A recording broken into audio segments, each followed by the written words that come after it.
Most people spend their entire lives trying to escape one thing: pain. But what if I told you that pain is not the problem? Buddhism teaches something most people are afraid to accept. Life is suffering, not just in tragedy, not just in loss, but in the quiet moments too.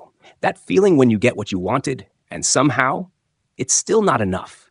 That emptiness after success, that anxiety when things are going well, because deep down, you're afraid it won't last. We chase happiness, thinking one more achievement, one more relationship, one more step will finally complete us. But it never does. Because suffering isn't something that appears randomly. It's woven into the very nature of life. Everything changes. Everything fades. Everything we hold on to will eventually slip away. And that's where the pain comes from. Not because life is cruel, but because we expect it to stay the same. We expect happiness to last forever. We expect people to never leave. We expect life to go the way we want. And when it doesn't, we suffer. But here's the truth most people never realize. Suffering is not your enemy. It's a signal, a reminder that you're holding on to something that was never meant to stay. The moment you understand this, everything begins to change. And here's the part most people don't want to hear. You are not suffering because of life. You are suffering because of what you're holding on to. Buddhism teaches a simple truth. Attachment is the root of suffering. Think about it. Why does losing something hurt so much? Why does rejection feel unbearable? Why does change feel like destruction? It's not the event itself. It's your attachment to how things should be. You don't just want happiness, you want it to stay. You don't just love someone, you want them to never leave. You don't just achieve success, you want to hold on to that feeling forever. And the tighter you hold, the more it hurts when it slips away. That's the trap. We believe attachment is love. We believe holding on is strength. But in reality, attachment is fear. Fear of losing, fear of change, fear of being empty again. So we cling harder to people, to outcomes, to expectations. And without realizing it, we create our own suffering. Because life doesn't follow your expectations.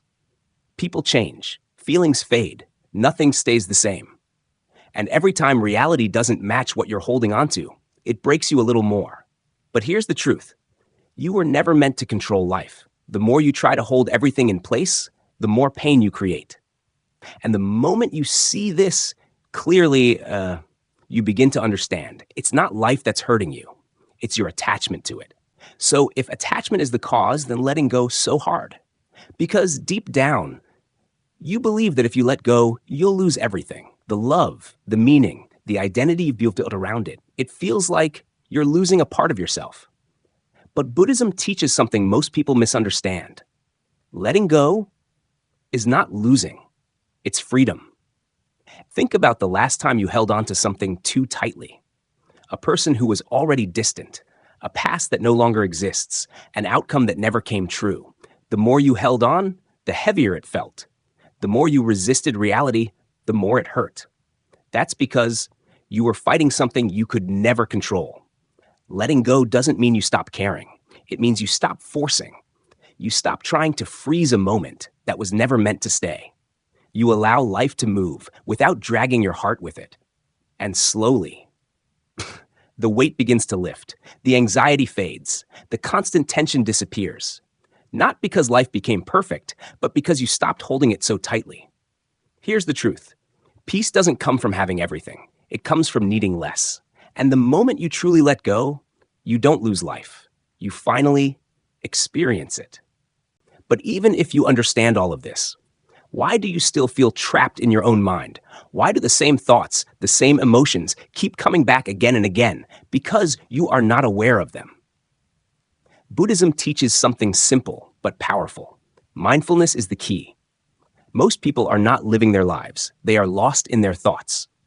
Thinking about the past, regretting what they cannot change, worrying about the future, fearing what hasn't even happened. And in that process, they completely miss the present moment. That's where suffering grows, not in reality, but in the stories your mind keeps telling. Mindfulness is different. It means you stop running. You stop reacting automatically. You simply observe. You notice your thoughts without becoming them. You feel your emotions. without letting them control you. And in that moment, Chumlai, something changes. The noise becomes quieter. The chaos slows down. You begin to see clearly that not every thought is true. Not every feeling needs to be followed. And for the first time, you are not controlled by your mind. You are aware of it. And that awareness is where freedom begins. And after everything, there is one truth most people spend their entire lives avoiding. Nothing will change until you change. Not your job, not your relationship, not your environment, you. Buddhism teaches this clearly. The world you experience is a reflection of your inner state. If your mind is restless, your life will feel chaotic. If your mind is attached, your life will feel painful. If your mind is unaware, you will keep repeating the same patterns.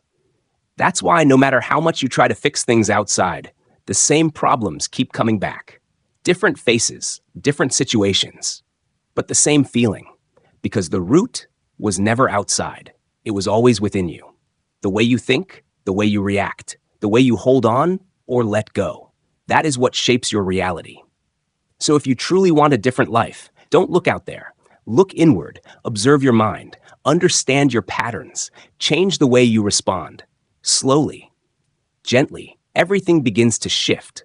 Not because the world changed, but because you did. And when that happens, you realize something powerful. Peace was never something you had to find. It was something you had to become.